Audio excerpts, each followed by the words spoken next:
연주를 멈추세요. 의사의 제지하는 목소리가 예술의 전당 무대 뒤편에 울려 퍼졌다.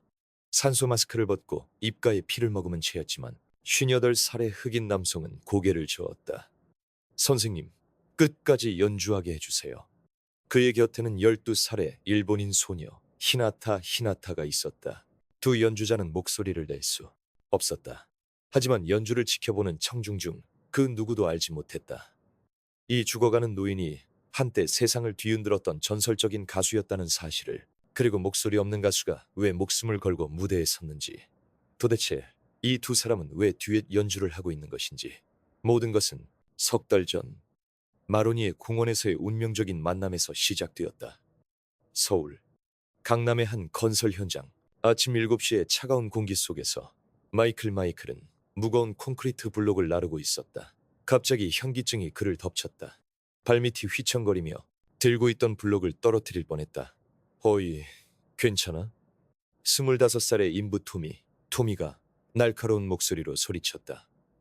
위험하잖아. 다른 사람들 다치게라도 하면 어쩔 뻔했어. 마이클은 수화로 사과하려 했지만 토미는 돌아보지도 않았다. 점심시간, 현장 소장이 마이클에게 다가왔다. 미안하지만 브라운 씨, 내일부터는 안 나와도 돼. 소장의 말에 마이클의 심장이 쿵 하고 내려앉았다. 뭐, 이제 늙은 흑인은 필요 없다는 거지. 토미가 냉소적인 미소를 지으며 덧붙였다. 움직임도 굼뜨고 말도 안 통하잖아. 방해만 될 뿐이라고. 마이클은 아무 말도 되받아칠 수 없었다. 하지만 이 굴욕적인 대우를 받고 있는 남자가 한때 전 세계인의 사랑을 받았던 가수였다는 사실을 아무도 몰랐다. 마이클 브라운. 10년 전까지만 해도 그는 미국 음악계의 보물이라 불렸다. 20대에 브로드웨이에서 데뷔했고 30대에는 세계 각지의 콘서트홀을 누볐다. 음반 판매량은 500만 장을 넘어섰고 그래미상까지 수상한 세계적인 보컬리스트였던 것이다. 하지만 10년 전 그의 인생은 완전히 뒤바뀌었다. 후두암 선고, 그리고 이어진 성대 제거 수술. 가수에게 가장 소중한 목소리를 영원히 잃어버린 것이다. 목소리를 잃은 후 마이클은 사람들 앞에 나설 수 없게 되었다. 한때 수천 명의 관객 앞에서 당당하게 노래하던 그가 이제는 사람들의 시선에 겁을 먹게 된 것이다. 길을 걸으면 누군가 알아볼까봐 두려웠다. 저 사람, 옛날에 그 가수 아니야. 목소리를 잃었다면서. 안 됐네. 그런 동정의 시선이나 호기심 어린 눈초리를 견딜 수 없었다. 음악계 인사들과의 연락도 피하게 되었다. 옛 동료들을 만나면 을의 과거 이야기가 나올 터였다. 영광스러웠던 날들을 떠올리는 것도, 현재의 비참한 상황을 설명하는 것도 그에게는 둘 다 견디기 힘든 일이었다. 이제 그 세계로는 돌아갈 수 없어. 마이클은 현실에서 도망치듯 음악과 가장 거리가 먼 일을 찾아 나섰다. 남의 눈에 띄지 않고 과거를 아는 사람도 없는 육체 노동의 세계로. 건설 현장이라면 아무도 그의 정체를 알지 못한다. 작업복을 입고 안전모를 쓰면 그저 평범한 인부일 뿐이다. 전직 세계적인 가수였던 남자라고는 아무도 상상하지 못할 것이다. 제 손으로 돈을 번다는 명분도 있었지만 진짜 이유는 숨고 싶다는 마음이었다. 사람들의 시선으로부터 벗어나 과거의 자신을 완전히 묻어버리고 싶었던 것이다.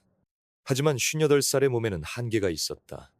젊은 인부들로부터 계속되는 차별과 굴욕적인 현실에 그는 깊은 상처를 받고 있었다. 그리고 또 다른 심각한 문제가 있었다. 암 치료는 끝났지만 재발을 막기 위해 매일 복용해야 하는 약이 있었던 것이다. 저녁, 강남의 한 약국. 손님, 죄송하지만 결제 금액이 부족합니다. 여성 약사가 곤란한 표정으로 마이클에게 말했다. 그럴 리가. 이 약은 암 재발을 막기 위해 계속 먹어야 합니다. 어떻게든 돈을 마련해 주실 수 없을까요? 마이클은 지갑을 거꾸로 뒤집어 털었지만 동전 몇 개가 떨어질 뿐이었다. 원룸으로 돌아오자 집주인에게서 온 음성 메시지가 남아 있었다. 브라운 씨, 월세가 석 달이나 밀렸습니다. 다음 주 금요일까지 내지 않으시면 방을 빼셔야 합니다. 마이클은 좁은 원룸의 벽에 등을 기댔다. 몸을 맡긴 채 주저앉았습니다. 내일은 아내 엘레나의 기일이었습니다. 15년 전 그녀를 잃은 그날부터 마이클의 인생은 칠흑 같은 어둠에 잠겨 있었습니다. 엘레나는 마이클에게 무척 소중했던 카네기홀 공연을 보러 오기로 되어 있었습니다. 하지만 공연장으로 향하던 길에 불의의 교통사고를 당해 다시는 돌아올 수 없는 사람이 되고 만 것입니다. 내 콘서트 때문에 마이클은 지금도 그렇게 자신을 탓하고 있었습니다. 엘레나는 전직 브로드웨이의 바이올리니스트이자 지역의 음악교사이기도 했습니다. 두 사람은 종종 집 거실에서 듀엣 연주를 즐기곤 했습니다. 마이클의 노랫소리와 엘레나의 바이올린이 빚어내는 하모니는 두 사람만의 특별한 시간이었습니다. 매일 밤 당신과 함께 음악을 연주했지. 당신만 있으면 어떤 곡이든 아름답게 들렸어. 엘레나는 언제나 연주가 끝나면 말하곤 했습니다. 마이클, 당신의 목소리와 내 바이올린은 영원히 하나로 이어진 운명인가 봐. 그리고 그녀는 아이들에게 곧잘 이렇게 말했습니다. 음악은 마음과 마음을 이어주는 마법이란다. 그 말이 지금도 그의 가슴 속에 메아리 치고 있습니다. 엘레나의 묘에 바칠 꽃 한 송이 살 돈조차 없다니. 밤이 깊어지자 마이클은 아내의 유품인 바이올린을 손에 들고 특별한 장소로 향했습니다. 워싱턴 스퀘어 공원의 분수 앞. 그곳은 바로 15년 전 엘레나와 처음 만났던 장소였습니다. 젊은 시절에 마이클이 길거리에서 노래를 부르고 있을 때 엘레나가 낡아빠진 모자에 꽃 한 송이를 넣어주었던 것입니다. 지금 그는 같은 장소에서 바이올린을 켜고 있습니다. 하지만 정식으로 교육을 받아본 적 없는 그의 연주는 음정도 불안정하고 리듬마저 어설펐습니다. 시끄러워요, 할아버지. 지나가던 젊은이가 차갑게 쏘아붙였습니다. 서툰 연주로 민폐 끼치지 말라고요. 돈을 받기 위해 놓아둔 모자는 밤새 텅 비어 있었습니다. 마이클은 바이올린 케이스 안에 간직해둔 아내의 사진을 바라보았습니다. 엘레나, 당신의 바이올린조차 제대로 켜지 못하는군. 15년 전 그 비극적인 날이 눈앞에 아른거렸습니다. 엘레나는 그의 중요한 카네기홀 공연을 보러 오기로 돼 있었습니다. 맨 앞줄 특별석을 예매하고 새 드레스를 차려입은 채 마이클을 응원하러 올 예정이었던 것입니다. 당신은 날 위해 언제나 맨 앞자리에서 들어주었지. 마이클의 마음에 엘레나와 함께했던 행복한 나날들이 떠올랐습니다.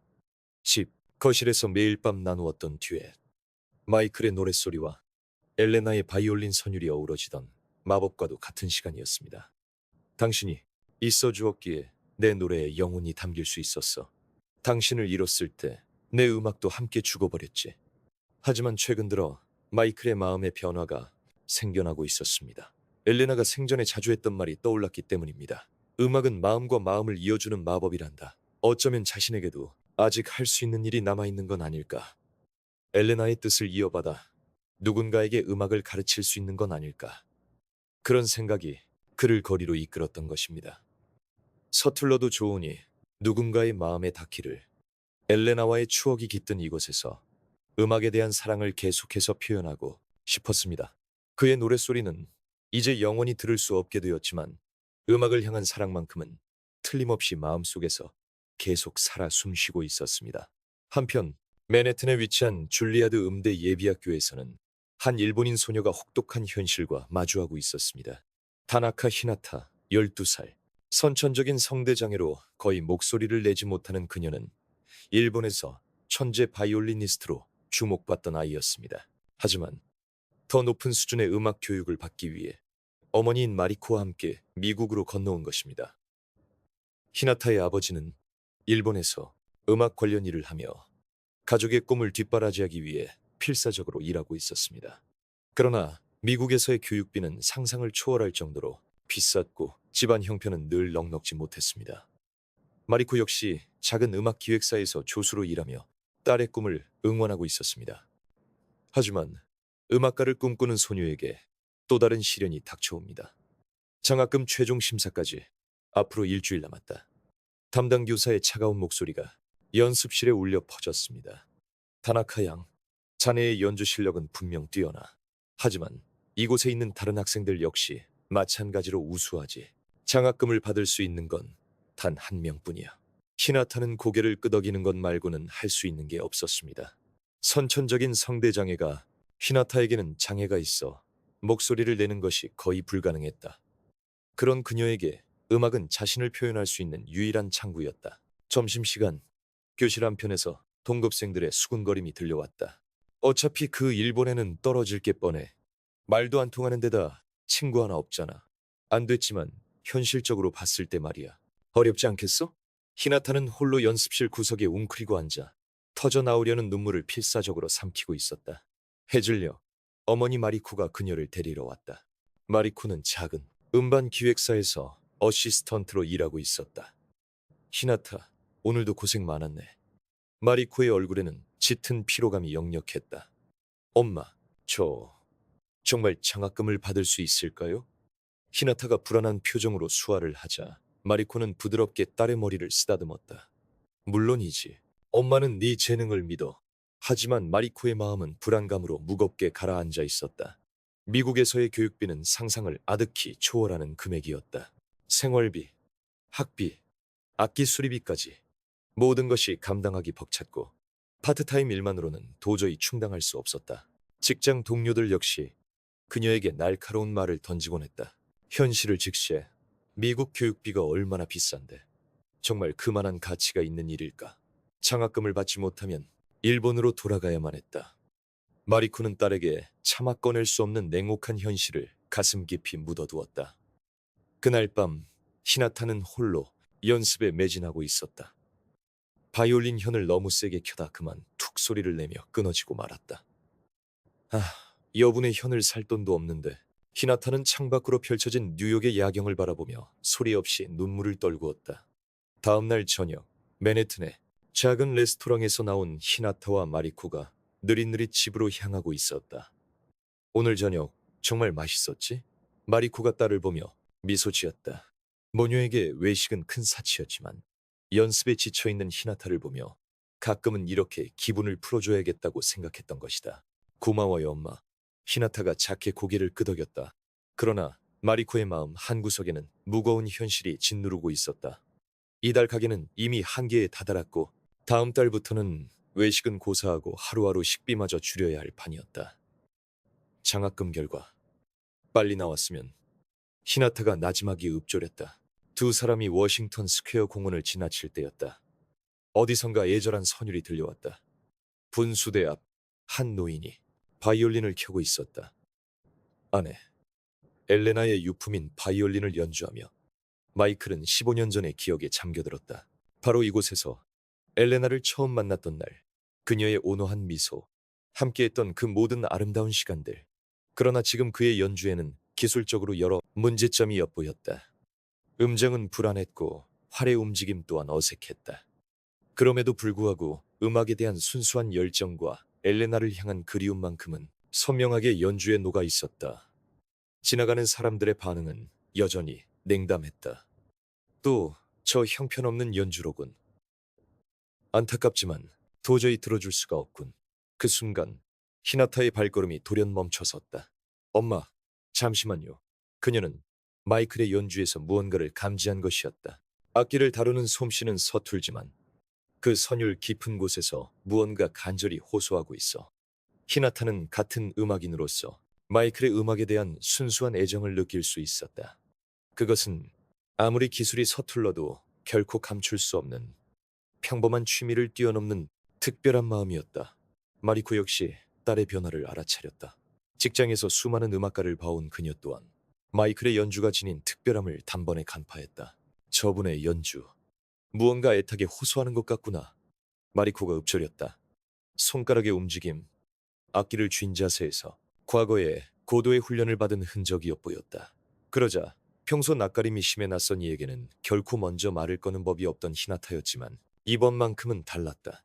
마이클의 연주에 담긴 깊은 울림에 마음이 움직인 그녀는 온 용기를 쥐어짜 그의 곁으로 조용히 다가갔다. 마이클의 연주가 한 소절 끝났을 때 히나타는 작은 손으로 그의 어깨를 톡톡 두드리며 수화로 말을 건넸다. 저기, 죄송하지만 함께 연주해도 괜찮을까요? 마이클은 깜짝 놀라 뒤를 돌아보았다. 자그마한 일본인 소녀가 진지한 눈빛으로 자신을 올려다보고 있었다. 그가 수화로 답했다. 저도 목소리를 낼 수 없습니다. 수화는 할 줄 알아요. 히나타도 수화로 답했다. 저도 같아요. 하지만 음악으로는 대화할 수 있어요. 습니다.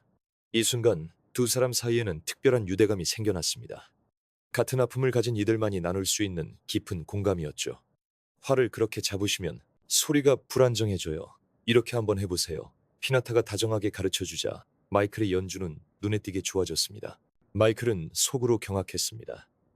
이 소녀의 가르침은 정확하고 이해하기 쉬워 마치 전문 교사 같았기 때문입니다.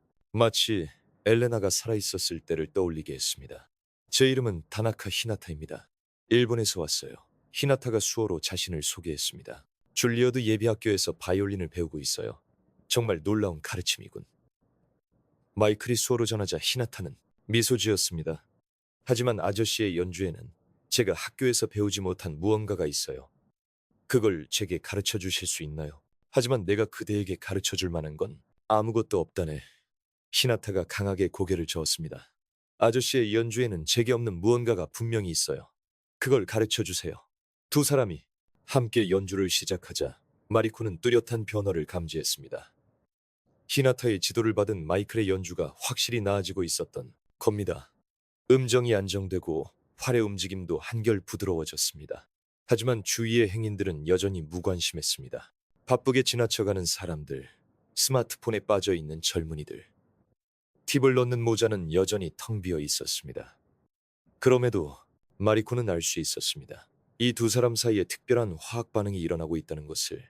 연주가 끝나자 마이클은 히나타에게 깊이 고개를 숙였습니다. 고맙네. 오랫동안 혼자서 해왔거든. 제가 더 감사한걸요. 히나타가 수어로 답했습니다. 성함을 여쭤봐도 될까요? 마이클이 수어로 대답했습니다. 마이클입니다. 가끔 이곳에 와서 연주를 하죠. 마리코는 딸의 변화를 눈치채고 있었습니다. 히나타, 표정이 무척 밝아졌네. 마이클 씨를 만나고 음악의 소중한 점을 다시 깨닫게 됐어요. 하지만 마리코의 마음속에는 무거운 현실이 자리 잡고 있었습니다. 장학금 심사까지 남은 시간은 엿새. 만약 떨어진다면 모든 꿈이 물거품이 되고 맙니다. 내일도 여기서 같이 연습할래요? 히나타의 제안에 마이클은 기쁘게 고개를 끄덕였습니다. 나야말로 잘 부탁하네. 그날 밤 마리코는 직장 상사인 데이비드 스미스에게 상담을 하고 있었습니다.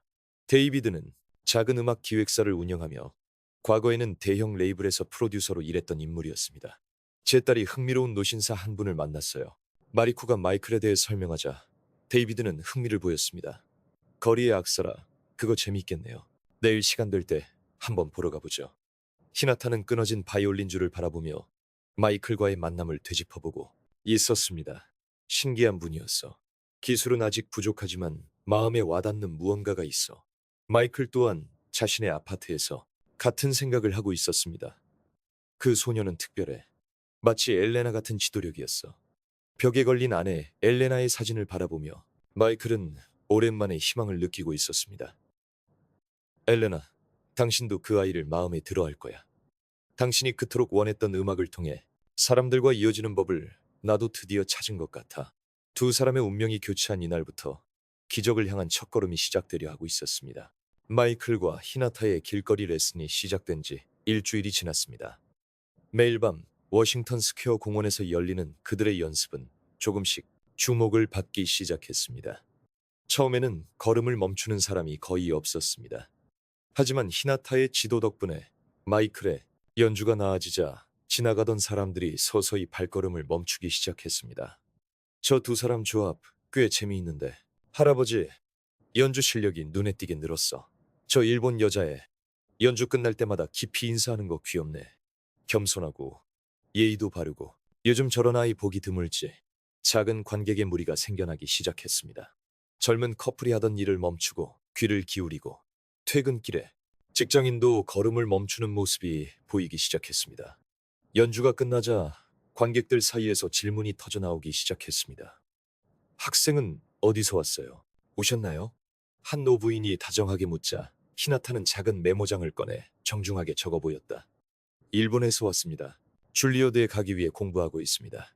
히나타가 그렇게 적어 보이자 노부인은 감탄하며 말했다. 어머나, 줄리어드를 목표로 하고 있구나. 정말 대단하네. 그 말에 히나타는 깊이 고개를 숙였다. 이윽고 노부인의 시선이 마이클에게 향했다. 선생님은 어디서 오셨어요? 마이클 역시 히나타처럼 글로 답했다. 뉴욕에서 태어났습니다. 이 아이가 제 스승입니다. 스승이라고요? 저 아이가? 관객들이 술렁이는 가운데 히나타는 겸손하게 고개를 저으며 마이클 씨야말로 제 스승님입니다. 라고 적었다. 이 훈훈한 광경에 관객들의 얼굴에는 따스한 미소가 번졌다. 말은 통하지 않아도 음악과 진실된 마음이 그들을 이어주고 있었다. 사람들의 호주머니에서 나오는 동전도 조금씩 늘어나기 시작했다. 마이클에게는 오랜만에 찾아온 희망의 빛이었다. 선생님, 오늘은 이 곡을 가르쳐 주세요. 히나타가 마이클에게 악보를 건넸다. 그것은 그녀가 장학금 심사에서 연주할 예정인 곡이었다. 악보를 본 순간 마이클의 표정이 굳어졌다.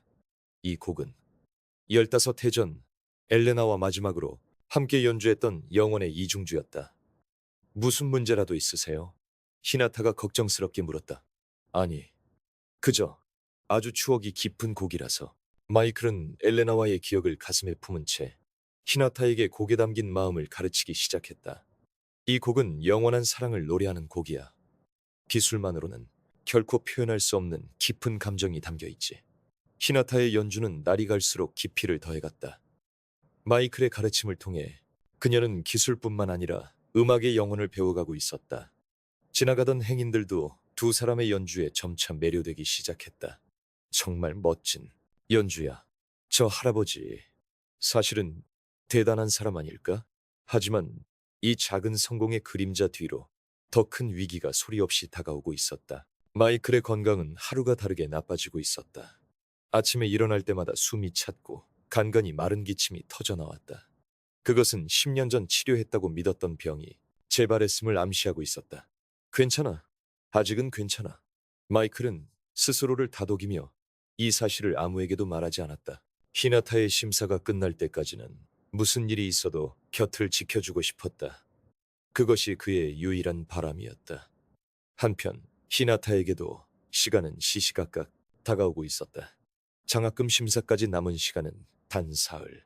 줄리어드 예비학교에서의 마지막 리허설에서 히나타는 극심한 압박감을 느끼고 있었다. 다나카 양, 기술적으로는 흠잡을 데가 없어요. 교사가 냉정하게 평가했다. 하지만 무언가 부족해요. 열정 그래요. 음악에 대한 영혼이 느껴지지 않는군요. 히나타는 그 말에 큰 충격을 받았다. 기술만으로는 사람의 마음을 움직일 수 없다는 것을 다시금 깨달았다. 그날 밤 마리코는 중대한 결심을 굳힌 듯했다. 히나타, 중요한 얘기가 있어. 마리코의 표정은 지금껏 본 적 없이 진지했다. 만약 장학금을 받지 못하면 우린 일본으로 돌아가야 해. 그 말에 히나타의 얼굴이 새하얗게 질렸다. 엄마, 저 더 열심히 할게요. 꼭 장학금 받을게요. 그러니까 마리코는 딸을 꼭 껴안았다. 네 탓이 아니야. 그저 미국에서의 교육비가 우리 예상을 훨씬 뛰어넘었을 뿐이란다. 이 절망적인 상황 속에서 히나타는 다시 마이클과의 연습실로 향했다. 마이클 씨, 저 정말 큰일 났어요. 히나타가 글로 간절함을 전했다. 기술은 완벽하다고 하는데 영혼이 없다는 말을 들었어요. 마이클은 깊이 고개를 끄덕였다.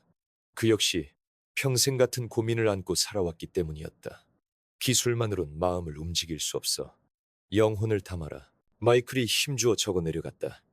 음악은 네 인생 그 자체를 표현하는 거란다.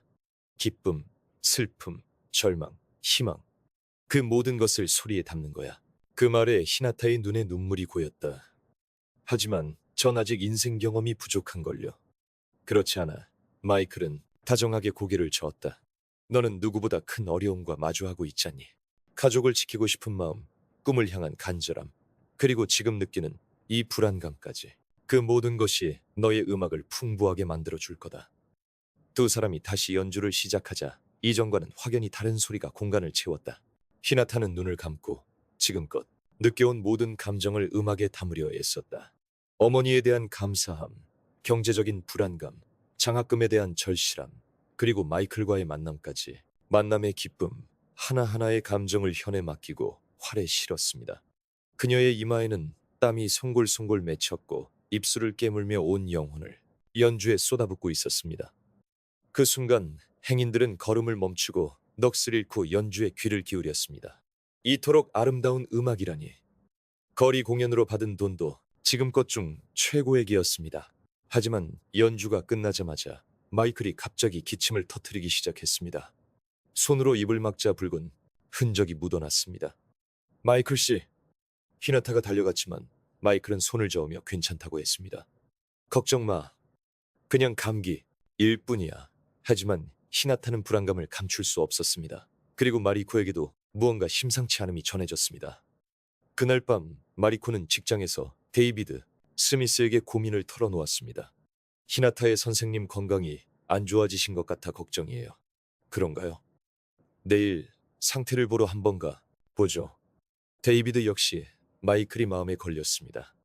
마리코가 말하는 딸을 변화시킨 신비한 노인의 모습에서 음악, 프로듀서로서의 직감이 무언가를 느끼고 있었던 것입니다.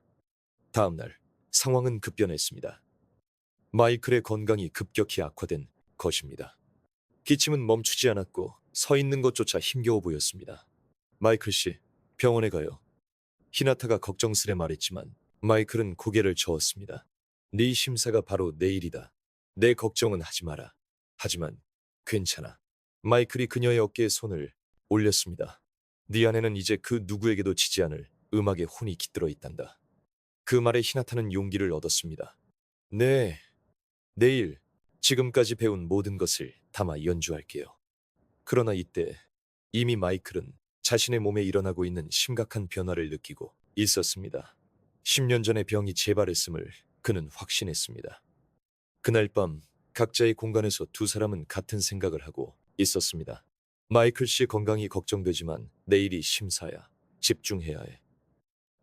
저 아이를 걱정시킬 순 없어. 그녀의 심사가 최우선이다. 내게 남은 시간은 얼마 없을지도 몰라. 벽에 걸린 엘레나의 사진을 바라보며 마이클은 마음속으로 읊조렸습니다. 엘레나, 내가 그 아이에게 당신이 가르쳐준 음악의 마음을 제대로 전할 수 있었을까? 하지만 두 사람 모두 알지 못했던 거대한 비밀이 바로 다음 날 밝혀지려 하고 있었습니다. 장학금 심사 당일, 히나타는 긴장으로 손을 떨고 있었습니다. 괜찮아, 분명 잘할 거야. 마리코가 딸을 격려했지만 정작 자신도 불안을 감추지 못했습니다. 마리코의 마음속에는 복잡한 감정이 휘몰아치고 있었습니다. 딸의 재능을 믿으면서도 만약 오늘 심사에 떨어진다면 모든 꿈이 물거품이 될 거라는 공포가 공존했습니다. 미국에 온 후로 마리코는 셀 수 없이 많은 시련과 마주해야 했습니다. 언어의 장벽, 경제적 궁핍, 그리고 딸이 낯선 환경에서 힘들어하는 모습을 지켜보는 그 아픔까지. 하지만 마이클이라는 위대한 스승을 만나 히나타는 분명히 달라졌습니다. 기술뿐만 아니라 음악을 대하는 마음가짐 나아가 삶을 대하는 태도까지 성장하게 된 것입니다. 히나타, 너라면 괜찮아. 마이클 씨에게 배운 것을 믿어. 마리코는 딸의 손을 꼭 잡으며 마음속으로 기도했습니다. 줄리어드 음악원에서는 심사가 막 시작되려 하고 있었습니다. 히나타는 대기실에서 마이클의 가르침을 되새겼습니다. 기술만으로는 사람의 마음을 움직일 수 없다. 영혼을 담아라. 그리고 마침내 심사 순서가 되었습니다. 히나타 양, 들어오세요.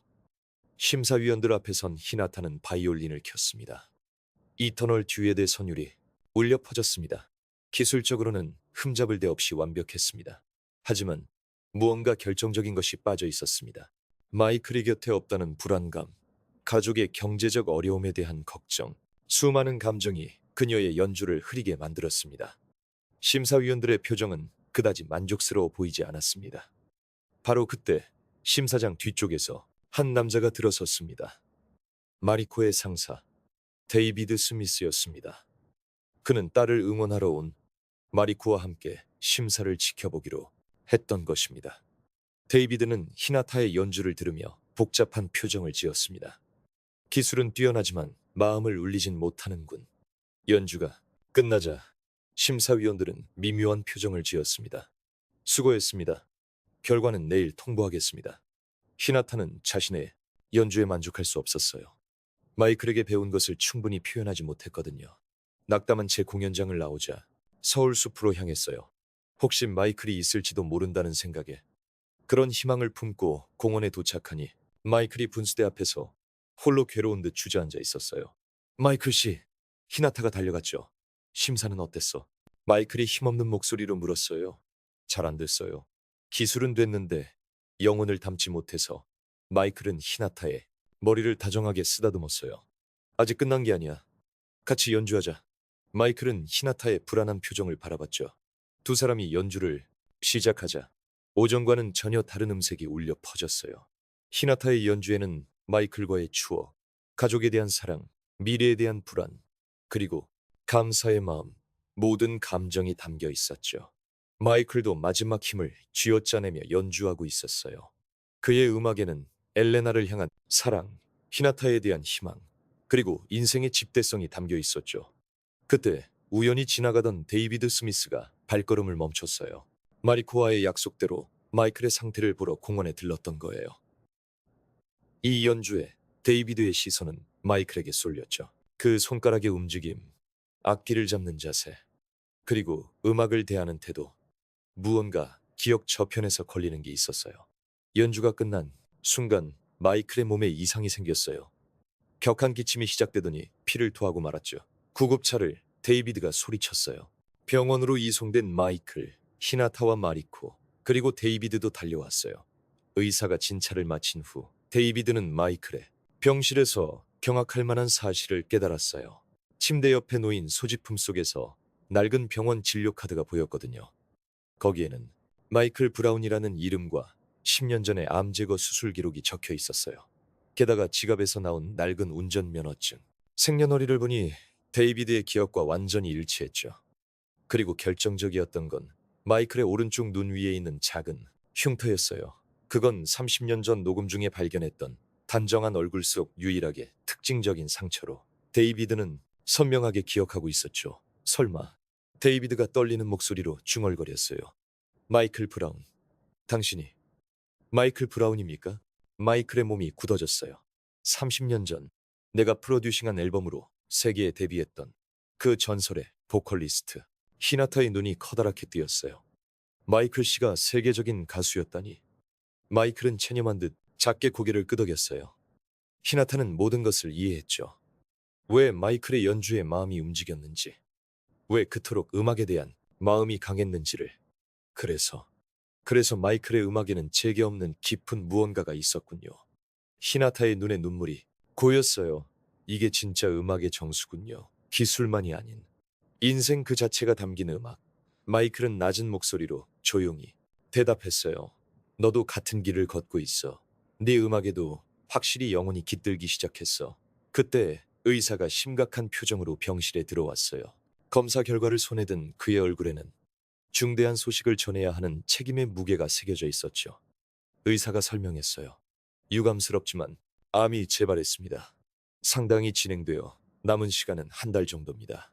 히나타의 세상이 무너져 내렸어요. 그럴 수가, 마이클 씨. 하지만 마이클은 미소 지었어요. 너 덕분에 난 마지막에 진짜 음악을 떠올릴 수 있었어. 그때 마리코가 무거운 표정으로 병실에 들어섰죠. 손에는 한국예술종합학교에서 온 봉투를 쥐고 있었어요. 히나타, 장학금 심사 결과가 왔어. 마리코의 표정만 보고도 히나타는 결과를 직감했어요. 떨어졌구나. 마리코가 고개를 끄덕였어요. 미안하다, 히나타. 엄마가 좀 더. 엄마 탓이 아니야. 히나타가 어머니를 껴안았어요. 내 실력이 부족했을 뿐이야. 마이클은 이 광경을 바라보며 가슴이 조여오는 듯했어요. 자신의 남은 시간은 한 달. 한편 이 재능 있는 소녀의 꿈은 지금 눈앞에서 산산조각 나려 하고 있었죠. 그녀를 구하고 싶다. 뭐라도 해주고 싶다. 하지만 병상에 누워있는 몸으로는 아무것도 할 수 없었다. 돈도, 인맥도, 그리고 시간도 없었다. 마이클은 깊은 무력감에 시달렸다. 내겐 이제 아무것도 해줄 수 있는 게 없어. 마이클은 마음속으로 되뇌었다. 인생의 마지막에서야 만난 소중한 사람을 지켜줄 수 없는 현실이 그 무엇보다 고통스러웠다. 바로 그때 데이비드가 조용히 입을 열었다. 마이클, 사실 제안할 게 하나 있습니다. 데이비드는 어깨에 힘을 빌려 예술이 전당에서 특별 연주회를 열자고 제안했다. 규모가 작아도 좋으니 마이클의 음악을 다시 한번 세상에 알리자는 것이었다. 하지만 마이클은 고개를 저었다. 동정은 필요 없어. 난 더는 노래할 수 없어. 그때 히나타가 일어섰다. 이건 동정이 아니에요. 음악에 대한 존경심입니다. 그녀의 한마디에 마이클의 마음이 흔들렸다. 마이클 씨가 가르쳐 주신 영혼이 담긴 그 음악을 저와 함께 연주해 주시겠어요? 긴 침묵 끝에 마이클이 고개를 끄덕였다. 알겠어. 자네와 함께라면. 이 순간 기적을 향한 서막이 올랐다. 마이클의 정체가 밝혀진 다음 날, 음악계는 거대한 움직임을 보이기 시작했다. 데이비드 스미스의 부름에 과거 마이클과 함께했던 음악 관계자들이 하나둘씩 모여들었다. 마이클을 찾았어. 그 전설적인 보컬리스트가 살아있었다니. 하지만 대규모 콘서트홀에서의 공연은 시간상 불가능했다. 대신 데이비드는 현실적인 대안을 제시했다. 예술의 전당 내 소극장에서 업계 관계자들을 위한 특별 연주회를 여는 겁니다. 닷새 후면 가능합니다. 200석 정도의 소담한 공간에서요. 연주회. 그럼에도 마이클에게는 너무나도 큰 무대였다. 병실에서 히나타는 필사적으로 마이클을 격려했다. 마이클 씨, 우리의 연주를 듣고 싶어하는 사람들이 정말 많아요. 마이클은 산소 마스크를 쓴 채 수화로 답했다. 주인공은 자네야. 나는 그저 곁을 지킬 뿐. 그러자 히나타가 단호하게 부정했다. 아니요, 우린 둘이서 하나인 음악가예요. 마이클 씨가 없으면 제 음악은 완성될 수 없어요. 예술의 전당 특별 연주회까지 남은 시간은 사흘. 병실에서도 두 사람은 마지막 연습을 이어갔다. 마이클 씨, 이 곡으로 우리의 만남을 표현하고 싶어요. 히나타가 제안한 곡은 마이클이 과거 안에 엘레나와 함께 연주하던 추억의 곡, 영원한 이중주였다. 자네가 이 곡을 고르다니. 마이클의 눈에 눈물이 고였다. 엘레나가 가장 사랑했던 곡이야. 우린 매일 밤 이 곡으로 하루를 마무리했지. 마이클의 기억 속에서 사랑하는 아내와의 나날들이 되살아났다. 거실의 따스한 불빛 아래 엘레나가 바이올린을 켜고 마이클이 노래를 시작한다. 두 사람의 음악이 하나로 어우러지는 순간 작은 공간은 마치 콘서트홀처럼 빛으로 가득 찼다. 연주가 끝나면 엘레나는 언제나 내 손을 잡고 말해주었다. 마이클, 당신의 목소리와 내 바이올린은 영원히 하나로 이어진 운명인가 봐요. 마이클은 끝내 눈물을 터뜨렸다. 그녀는 내 음악의 영혼 그 자체였어. 그녀를 잃었을 때 내 목소리도 함께 죽어버렸지. 바로 그렇기 때문에 이 곡으로 마이클 씨와 엘레나 씨의 사랑을 표현하고 싶었어요. 히나타의 순수한 마음에 마이클은 깊은 감동을 받았다. 엘레나도 분명 기뻐할 거야. 그녀의 영혼도 분명 우리와 함께 연주해주겠지. 연습이 거듭될수록 두 사람의 호흡은 완벽하게 하나가 되어갔다. 더 이상 말을 나눌 필요조차 없었다. 하지만 연주의 전날 밤, 마이클의 상태가 급격히 악화되었다. 의식이 희미합니다. 의사가 심각한 표정으로 설명했다. 내일 연주에는 체력적으로 매우 위험합니다. 그 말에 히나타는 마이클의 손을 꽉 잡았다. 마이클 씨, 무리하지 않으셔도 괜찮아요. 저 혼자서라도 연주할게요.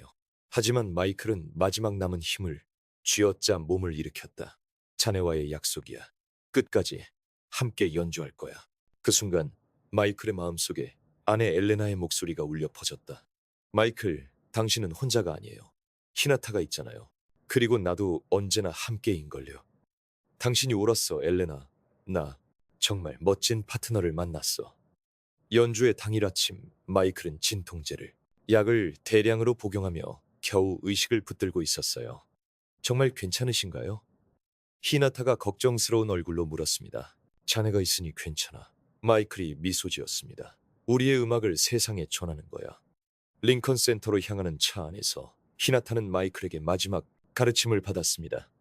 오늘은 기술 같은 건 잊어버려. 그저 마음의 소리를 따라 연주하는 거다. 네, 선생님. 공연장에 도착하자 200명의 음악 관계자들이 두 사람을 기다리고 있었습니다. 업계의 거물들, 과거 마이클과 함께 일했던 동료들, 그리고 수많은 음악 애호가들이었죠. 무대 뒤에서 마이클은 마지막 말을 히나타에게 전했습니다. 너와의 만남이 내 인생 최고의 기적이었어. 저야말로요, 선생님. 히나타가 눈물을 흘리며 대답했습니다. 선생님께 배운 것들 절대로 잊지 않을 거예요. 그리고 두 사람은 무대로 향했습니다.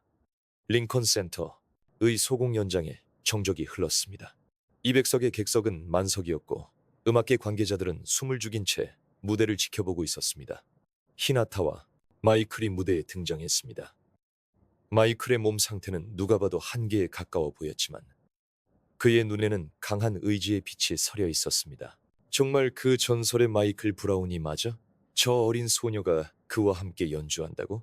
당혹감과 기대감이 뒤섞인 공기가 공연장을 감돌았습니다. 히나타는 긴장으로 손을 떨고 있었지만 마이클이 다정하게 그녀의 어깨에 손을 얹었습니다. 네 마음에 소리를 믿어. 그리고 엘레나도 함께 있으니까. 마이클의 말에 히나타가 고개를 끄덕였습니다. 그리고 연주가 시작되었습니다. 이터널, 듀엣. 마이클이 과거 안에 엘레나와 사랑하며 연주했던 추억의 곡이었습니다. 첫음이 울려 퍼지는 순간 공연장의 공기가 완전히 뒤바뀌었습니다. 히나타의 바이올린에서 흘러나오는 선율은 기술적으로 완벽했을 뿐만 아니라 깊은 감정이 담겨 있었습니다. 어머니의 대한 감사, 미국에서의 고뇌, 마이클과의 만남, 그리고 음악에 대한 순수한 사랑, 모든 것이 선율에 녹아 있었습니다. 마이클의 바이올린 역시 처음에는 건강 악화로 어색했지만 히나타와 호흡이 맞아 들어가면서 과거의 천재성을 되찾아갔습니다. 목소리는 잃었지만 그의 영혼은 분명 음악 속에서 살아 숨쉬고 있었습니다. 관객들은 서서히 연주에 빠져들기 시작했습니다. 믿을 수가 없어, 이 음악은. 조금 전까지 당혹스러워하던 이들조차 이제는 완전히 두 사람의 연주에 매료되었습니다. 과거 마이클과 함께 일했던 음악가들은 눈물을 흘리고 있었습니다. 마이클의 영혼이 되살아났어. 그 시절의 광채가 돌아왔다고. 연주가 절정으로 치닫자 마이클과 히나타 사이에는 말로 표현할 수 없는 유대감이 생겨났습니다. 두 사람의 영혼이 음악을 통해 완전히 하나가 되어 마치 하나의 생명체처럼 숨쉬고 있었습니다. 그리고 이 연주에는 특별한 의미가 담겨 있었습니다. 마이클에게는 아내 엘레나와의 영원한 사랑을 표현할 마지막 기회였습니다. 히나타에게는 스승에 대한 감사와 미래를 향한 희망을 담은 연주였습니다. 데이비드 스미스는 눈물을 흘리며 중얼거렸습니다. 이것이야말로 진정한 음악이야. 기술을 넘어선 영혼의 교감이라고. 연주의 마지막 부분에서 마이클의 몸이 한계에 다다랐다는 것이 분명했습니다. 하지만 그는 마지막 남은 힘을 쥐어짜며 연주를 이어갔습니다. 히나타 역시 마이클의 상태를 알아차리고 있었습니다. 그렇기에 그녀는 자신의 모든 것을 음악에 쏟아부었습니다. 이것이 두 사람의 마지막 연주가 될지도 모른다는 예감을 가슴에 품은 채 마지막 음이 울려 퍼지는 순간 공연장은 완전한 정적에 휩싸였습니다. 그리고 다음 순간 우레와 같은 박수와 환호성이 공연장을 가득 메웠습니다. 관객 모두가 자리에서 일어나 10분간 기립박수가 이어졌습니다. 브라보, 믿을 수 없는 연주였어. 음악사의 길이 남을 순간이다. 많은 이들이 눈물을 흘렸습니다. 그것은 단순히 아름다운 음악을 들은 감동 때문만은 아니었습니다. 역경을 이겨내고 음악에 대한 사랑을 지켜낸 두 사람의 이야기, 스승과 제자를 넘어선 깊은 유대, 그리고 삶의 의미에 대해 깊이 생각하게 만드는 특별한 경험이었기 때문입니다. 하지만 연주가 끝나기 직전 마이클의 몸은 한계에 다다랐습니다. 갑자기 무대 위에서 조용히 쓰러지는 마이클. 연주를 멈춰요. 의사의 외침이 링컨 센터 무대 뒤편에 울려 퍼졌습니다. 구급대원들이 다가서고 필사적으로 마이클을 구호합니다. 하지만 마이클은 산소 마스크를 벗고 입가에 피를 흘리면서도 저항했습니다. 제발 끝까지 연주하게 해줘. 그렇게 말하듯 바이올린으로 손을 뻗습니다.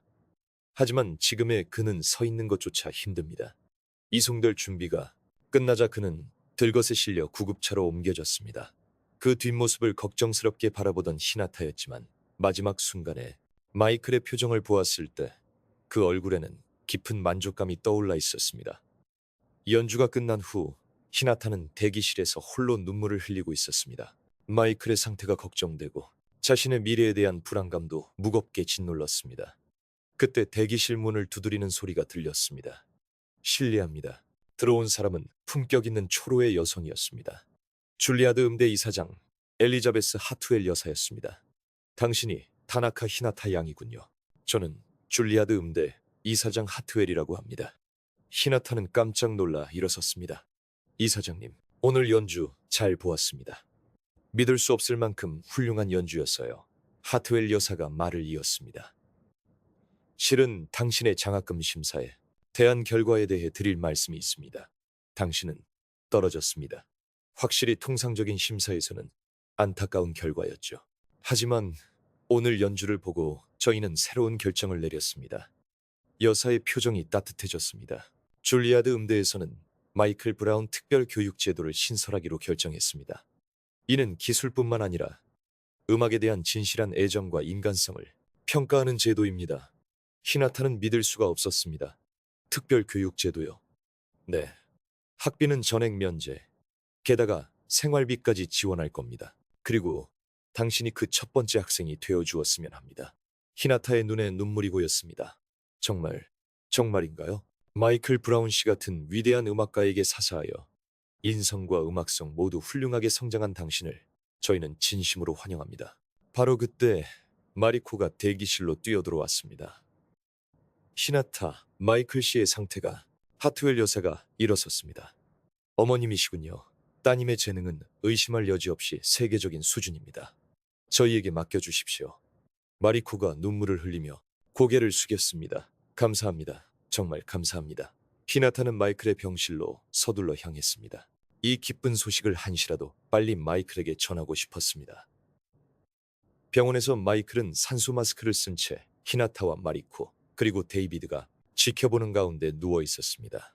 의사가 조용히 설명했습니다. 유감스럽지만 시간이 얼마 남지 않았습니다.